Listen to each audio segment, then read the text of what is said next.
itu pernah dilaunching sebuah komunitas untuk menaungi santri-santri yang memang gemar coding. Jadi komunitas itu namanya Santri Coding Community. Saya tunggu kabarnya sampai sekarang itu belum ada. Dari kami Mahatali Nur 2 itu juga membuka sebuah kelas untuk menaungi mahasantri yang memang ingin mengembangkan skillnya di bidang coding. Jadi sebagai tandingan dari Santri Coding Community yang berhenti di tengah jalan tadi.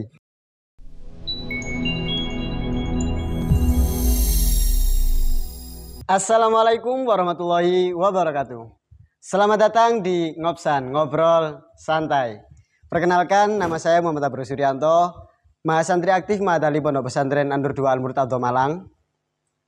Di Ngobsan kali ini kita akan membahas artificial intelligence atau kecerdasan buatan yang saat ini sudah mulai merambat masuk ke dunia pesantren.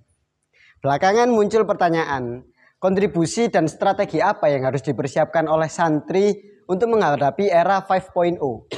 Nah, di Ngobsan kali ini kita akan ditemani oleh dua narasumber yang sangat luar biasa. Yang pertama ada Mas Nur Hanafi, salah satu mahasantri aktif Mahatali An-Nur 2 yang aktif di bidang programming. Selain itu Mas Nur Hanafi juga merupakan salah satu developer dari An-Nur 2 Apps, yakni aplikasi kebanggaan Pondok Pesantren An-Nur 2. Selain Mas Nur Hanafi, kita juga akan ditemani oleh Mas Asani Takwim, seorang konten kreator yang bukan hanya aktif memberikan atau menulis kajian-kajian ilmiah di website.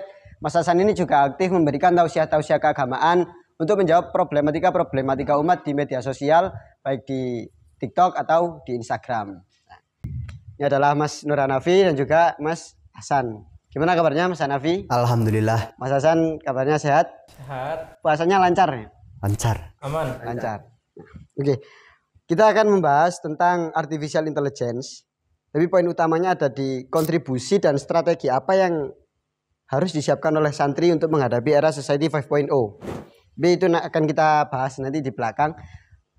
Untuk pertama kita akan membahas sejarah munculnya artificial intelligence. Mungkin Mas Hanafi bisa menjelaskan secara singkat munculnya istilah artificial intelligence. Sejarahnya ya? Sejarahnya. Kalau istilah artificial intelligence sendiri Mas ya, atau kecerdasan buatan, itu baru muncul pertama kali pada tahun 1956. 1956. Ya, akan tapi kalau konsep kecerdasan buatan sendiri itu sudah ada beberapa tahun sebelumnya. Jadi ditandai pada Perang Dunia Kedua. Pada saat itu kan Jerman melawan beberapa negara ya. Salah satunya negara Inggris. Negara Inggris. Pada saat itu Jerman itu menggunakan sebuah mesin untuk komunikasi dengan tentara lain. Nah, mesin itu namanya Enigma. Ya, mesin Enigma. Jadi mesin Enigma itu tugasnya mengubah pesan-pesan menjadi sebuah kode-kode. Jadi kalau saya contohkan itu semisal ada kata aku, itu nanti abjadnya dirubah. Jadi A semisal menjadi H, kemudian K menjadi N, kemudian U menjadi F. Jadi dari kata aku menjadi kata HNF. Jadi kan karena karena mesin Enigma ini pihak Inggris pada saat itu sulit untuk menerjemah kode-kode yang diberikan oleh mesin Enigma. Sehingga mereka merasa kewalahan gitu. Nah, kemudian muncullah karena adanya permasalahan seperti ini muncullah seorang matematikawan asal Inggris pada saat itu namanya Alan Turing. Ya, Alan Turing. Dia mencoba untuk membuat sebuah mesin untuk menandingi mesin Enigma ini. Jadi dia berpendapat bahwa mesin itu hanya bisa dikalahkan oleh mesin. Mesin bisa dikalahkan oleh mesin. Sehingga dia mencoba untuk membuat sebuah mesin untuk menandingi mesin Enigma ini.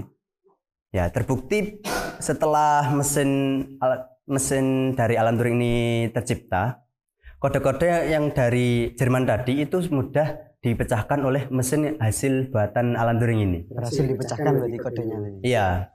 Sehingga pada saat itu berkat mesin yang diciptakan oleh Alan Turing ini, Inggris itu berhasil memenangkan Perang Dunia Kedua melawan Jerman pada saat itu.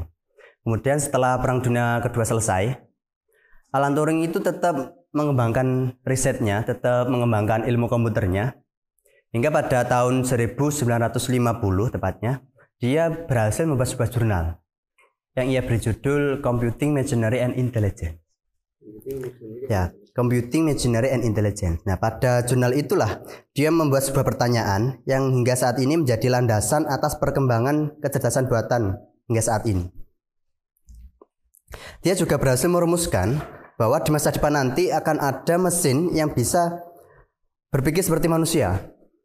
Jadi dia nggak hanya meramalkan saja, tapi dia juga berhasil merumuskan bahwa di masa depan nanti akan ada mesin yang bisa berpikir seperti manusia, atau saat ini kita kenal sebagai artificial intelligence. Jadi bukan hanya meramal ya?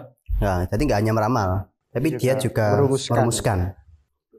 Jadi kalau mengacu pada apa yang Mas Hanafi sampaikan barusan, Alan Turing ini sebagai tokoh penting dalam munculnya artificial intelligence. Iya. Karena di tahun 1950 dalam jurnalnya yang berjudul Computing, Machinery and Intelligence, Alan Turing menanyakan apakah mesin bisa berpikir, kemudian dirumuskan bahwa di kemudian hari akan ada mesin yang bisa berpikir layaknya manusia, hingga akhirnya muncul istilah artificial intelligence pada tahun 1956.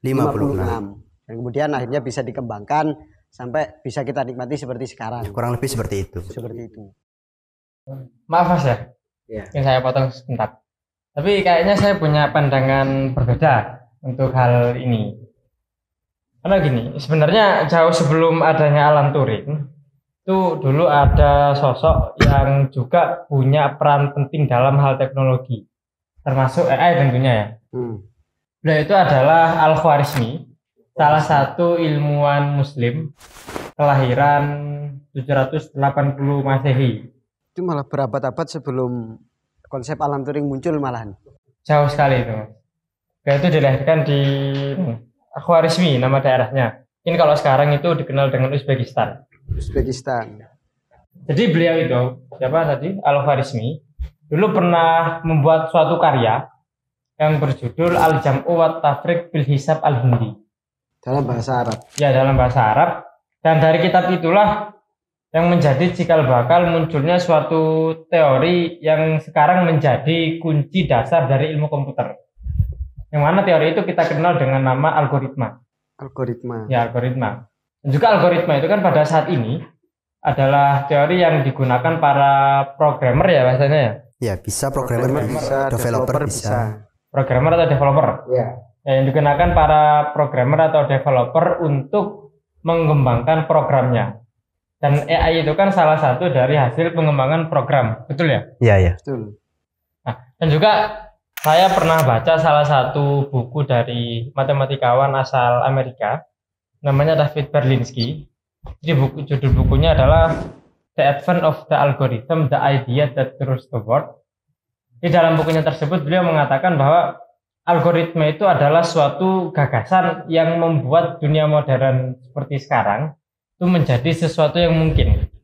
Nah, artinya apa? Artinya seandainya algoritma itu tidak pernah ditemukan oleh Al-Khwarizmi dulu, maka untuk modernisasi, kemudian teknologi atau bahkan kecerdasan buatan itu tidak mungkin secerdas sekarang tanpa temuan Al-Khwarizmi. Oke. Jadi kalau menurut Mas Ahsan, selain Alan Turing yang memiliki peran vital dalam munculnya artificial intelligence, juga ada Al-Khwarizmi dengan algoritmanya dalam pengembangan teknologi.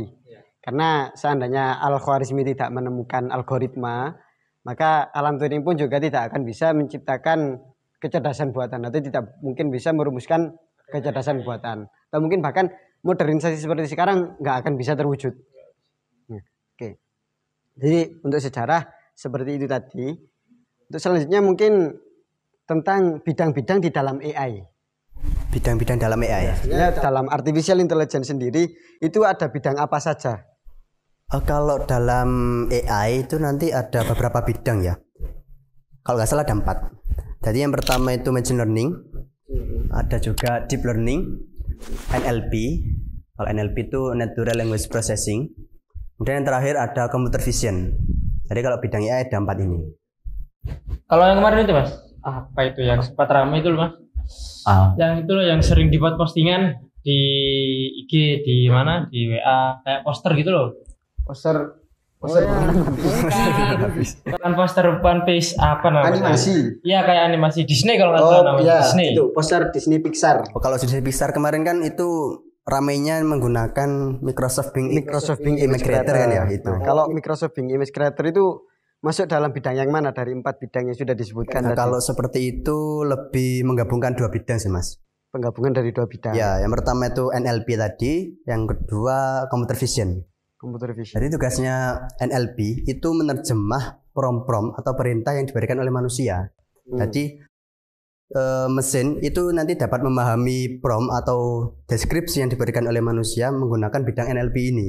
Translator dari pesannya lah. Ya, mungkin seperti itu. Kemudian dari pemahaman mesin tadi itu diolah menjadi sebuah gambar oleh computer vision.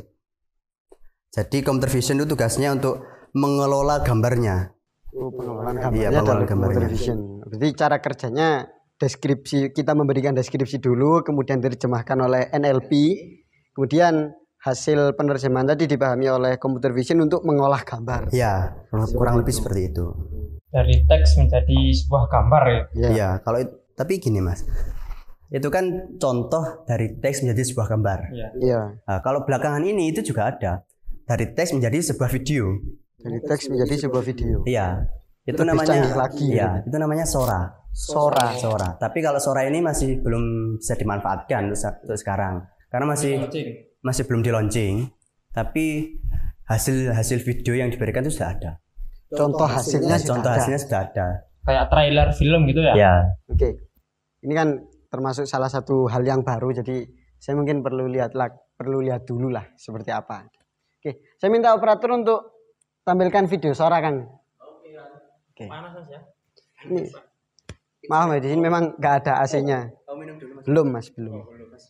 Ya, silakan diminum Mas Hasan juga. Tadi saya dengar Mas Hasan batuk. Nah itu contoh hasil dari Sora itu Mas.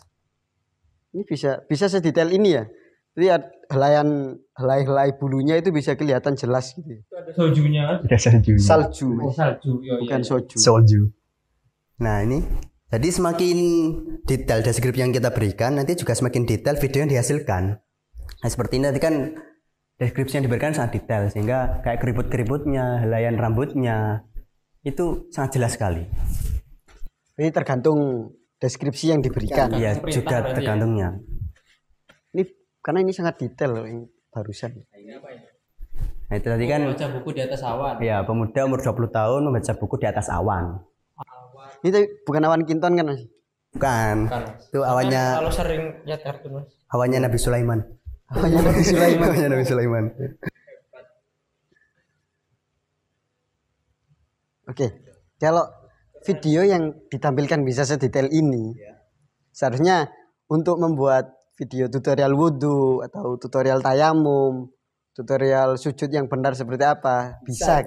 Bisa, sangat bisa sekali kalau nanti sudah di launching ya. Kalau sudah di launching, ini kan sudah bisa dimanfaatkan kan? Iya. Soalnya Mas Hasan juga sebagai Konten kreator. kan ini juga bisa sebagai pembantu lah, atau bisa meringankan beban Mas Hasan untuk membuat tutorial lagi kan seperti itu. Oh, membantu sih Mas. Ya meskipun saya tidak terbebani sih aslinya. Cuma kalau menurut saya pribadi memang sangat membantu mungkin ya. Untuk teknologi seperti Sora ini. Cuma begini, untuk masalah visualisasi sendiri itu kan sebetulnya masih menjadi permasalahan yang diperdebatkan antar ulama. Jadi untuk masalah visualisasi itu ulama masih beda pendapat terkait hukumnya. Oke, mungkin Mas Hasan bisa sekalian menyampaikan perbedaan pendapatnya seperti apa. Kalau kita merujuk kepada kitab Ahkamut Tasna karya Ustadz Ahmad bin Shaleh Ali Bafadol, dia dalam kitabnya itu menyebutkan ada 2 pendapat terkait masalah visualisasi ini. Pendapat pertama mengatakan tidak boleh, artinya haram, berlandaskan pada hadis inna asaddan nasi azaban indallahi yaumil qiyamah al-musawwirun. Jadi orang-orang yang nanti di hari kiamat yang akan mendapatkan azab yang pedih itu adalah mereka-mereka yang membuat visualisasi secara umum, secara umum. Nah, cuma kalau dalam permasalahan ini kan kita spesifikkan kepada makhluk hidup. Maka dari hadis tadi, ulama ini memunculkan hukum bahwa untuk visualisasi makhluk hidup, baik nanti bentuknya sempurna ataupun tidak, ini hukum semuanya haram. hukumnya haram. Iya. Sampai ke taraf haram. Iya. Mutlak, sempurna ataupun tidak. Sempurna Nah, ataupun tidak. sedangkan untuk ulama yang memperbolehkan, maka nanti masih diperinci. Artinya ketika makhluk hidup yang divisualisasikan itu tidak sempurna, maka nanti hukumnya boleh. Nah, sedangkan untuk makhluk hidup yang bentuknya sempurna, maka nanti hukumnya haram, sama seperti pendapat sebelumnya. Jadi seandainya saya divisualisasikan, itu diperbolehkan. Kok bisa? Karena kan saya termasuk makhluk hidup yang tidak sempurna. Oh, makhluk hidup yang tidak sempurna. Ya. Semua nggak ada yang sempurna, Mas. Ya, berarti kan boleh kan? Karena kan poinnya ada di tidak sempurna. Nah, cuma sayangnya begini, Mas. Sempurna itu tidak seperti itu maksudnya. Jadi sebenarnya poin dari diksi tidak sempurna itu seperti apa? Poin penting dari sempurna itu adalah ketika visualisasi yang ditampilkan, itu seandainya kita kasih nyawa, itu dia hidup. Dan seandainya tidak hidup, berarti dia tidak sempurna. Kategorinya tidak sempurna.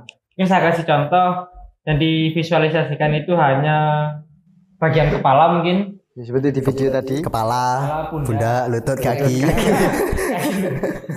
Itu di video tadi seperti yang cuma gambar kepala itu diperbolehkan. Boleh. Kayak kaki tua tadi. Ya, itu kan cuma setengah visualisasi badan. makhluk hidupnya nggak sempurna. Iya. Jadi poin utama dari sempurna itu seandainya nanti diberi nyawa bisa hidup atau tidak. Iya. Ketika bisa hidup maka haram hukumnya. Mm-mm. Kalau diberi nyawa tetap tidak hidup Nggak boleh. diperbolehkan. Iya. Oke.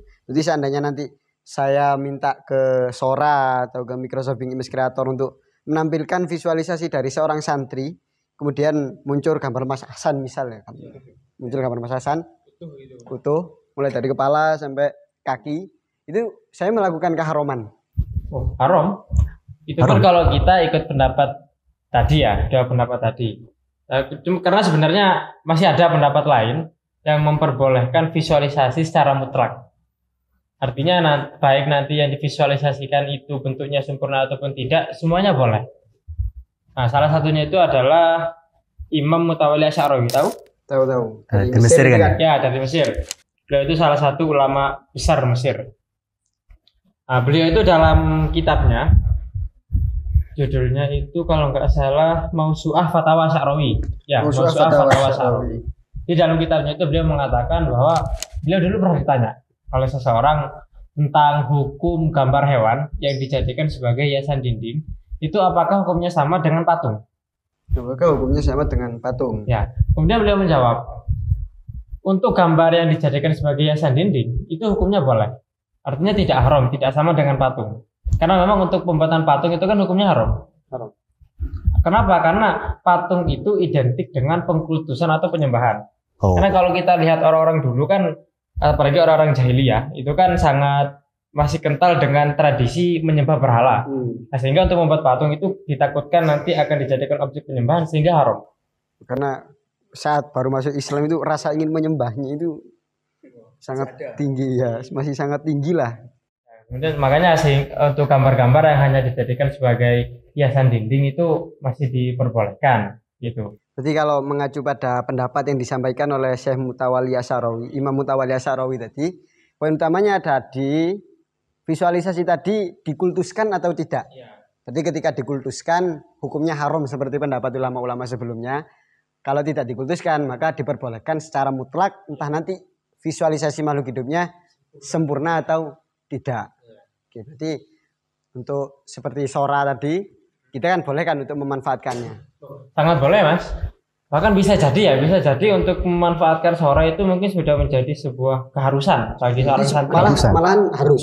Ya. Karena kita kan sebagai santri kan punya prinsip, Mas. Prinsipnya adalah al-muhafadzatu 'alal qadimi sholih wal aqdu bil jadidin aslah. Ya. Jadi kita itu tidak hanya melestarikan budaya-budaya yang lama. Kita tidak hanya membaca kitab kuning terus, tapi juga harus bisa mengadopsi dan memanfaatkan teknologi-teknologi yang ada. Jadi mungkin untuk materinya kita ambil dari Kitab kuning. Untuk visualisasinya kita terapkan dengan teknologi yang ada. Gitu. Oke, berarti seandainya kita sudah memanfaatkan adanya Sora, Microsoft Bing Image Creator, itu kita sudah dikatakan memiliki kontribusi di bidang teknologi karena kita sudah sebagai konsumen lah, bisa dikatakan seperti itu. Dan juga kita sudah bisa dikatakan selaras dengan makalah yang Mas Hasan sebutkan tadi, al-muhafadzah alal qadimi sholih wal akhdhu bil jadidi aslah. Tapi kalau boleh saya tambahi Mas ya. Iya, silakan. Jadi kalau santri itu jangan hanya berhenti di al-akhdhu bil jadidil aslah tadi. Tapi kita juga harus berani menuju al-ijad. Al-ijad bil jadidil aslah. Artinya apa? Kita sebagai santri, apalagi kita santri Mahat Ali ya, kita juga harus membuat sebuah inovasi-inovasi baru di bidang teknologi yang lebih baik lagi. Sehingga kan nanti kita akan memunculkan al-khwarizmi selanjutnya seperti itu. Oke, tapi kan memunculkan al-khwarizmi baru itu kan tidak semudah kita membalikkan telapak tangan. Ya. Artinya masih banyak hal yang perlu dipersiapkan, jalan-jalan menuju al-ijad tadi kan juga masih banyak. Atau mungkin Mas Hanafi sudah memiliki jalan pintas atau mungkin sudah berproses untuk menuju al-ijad? Kalau proses menuju al-ijad itu sebenarnya dari santri sendiri itu sudah ada. Oh, sudah ada. Iya. Jadi pada tahun 2022 kemarin, tepatnya pas Hari Santri Nasional tahun 2022, itu pernah di-launching sebuah komunitas untuk menaungi santri-santri yang memang gemar coding. Jadi komunitas itu namanya Santri Coding Community. Santri Coding Community. Itu ada kok beritanya itu. Kalau nggak salah di NU Online Jatim, NU Online Jatim. Tapi yang saya sayangkan kan Mas ya, kan saya pada saat itu kan saya memang semangatnya. Ya saya sangat senang sekali. Ya ingin ikut berpartisipasi. Tapi saya tunggu kabarnya sampai sekarang itu belum ada. Hilang tengah jalan gitu. Berhenti di launching saja berarti. Oh, tapi gini Mas. Sebelumnya sebenarnya kita nggak bisa mengatakan hal itu nggak ada sih, karena kan adamul ilmi bid dalil laisa ilman bil adam. Ketidaktahuan kita tidak bisa menunjukkan hal itu tidak ada. Kan seperti itu. Mungkin karena memang kabarnya yang belum sampai ke kita karena kita kurang update mungkin kan. Ya mungkin seperti itu. Atau mungkin gara-gara Mas Hanafi dan juga teman-teman santri yang lain yang gemar coding itu terlalu sayang sama program Santri Coding Community. Terlalu sayang. Ya, karena terlalu sayang lalu hilang. Programnya hilang karena biasanya yang terlalu disayang itu hilang seperti itu Mas. Kayak pengalaman ini. Banyak cerita. Ceritanya sedikit, lukanya banyak. Kalau tadi kan Santri Coding Community ya. Iya. Nah, dari kita sendiri, dari kami Mahat Ali Nur 2 itu juga membuka sebuah kelas untuk menaungi mahasantri yang memang ingin mengembangkan skillnya di bidang coding. Jadi sebagai tandingan dari Santri Coding Community yang berhenti di tengah jalan tadi. bukan tandingan. Tapi gini sebagai bukti kontribusi saja. Untuk kontribusi yang lain lah. Iya. Jadi kelas ini kami namai Mahat Ali Academy. Mahat Ali Academy. Ya, di Mahat Ali Academy ini kami membuka 3 jalur pembelajaran.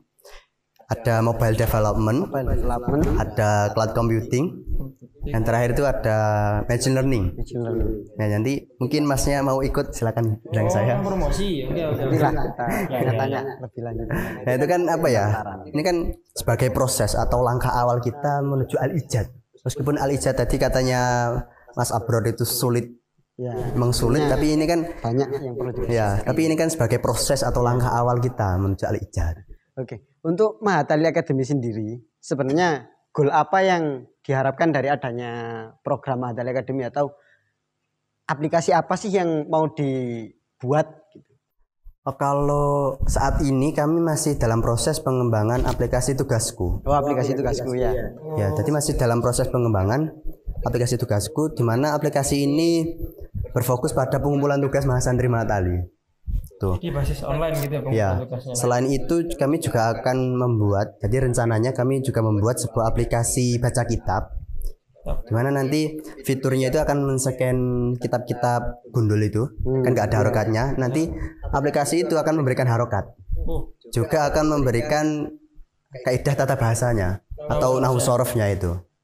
Nah, selain itu kami juga ingin membuat sebuah aplikasi chatbot. Ya, chatbot khusus fikih. Khusus fikih, tanya jawab fikih. Ya, nanti referensinya akan kita ambil mungkin dari kitab kuning atau nanti dari artikel-artikel keislaman yang kita ambil dari pondok pesantren, mungkin seperti itu. Kalau seperti ini kan malah merusak ladang. Iya. Mas enggak. Ladang dakwah saya. Tapi kan Mas Ahsan kan juga bisa membuat materi. Oh, nanti sampean Ya, Masukkan ke chatbot. nanti saya masukkan ke chatbot Oke, ini. berarti kan bisa collab lah. Bisa collab. Saya agak khawatir tadi. Berarti ladang Mas Hasan masih aman lah, masih bisa dikatakan ladang basah. Ada bahasa.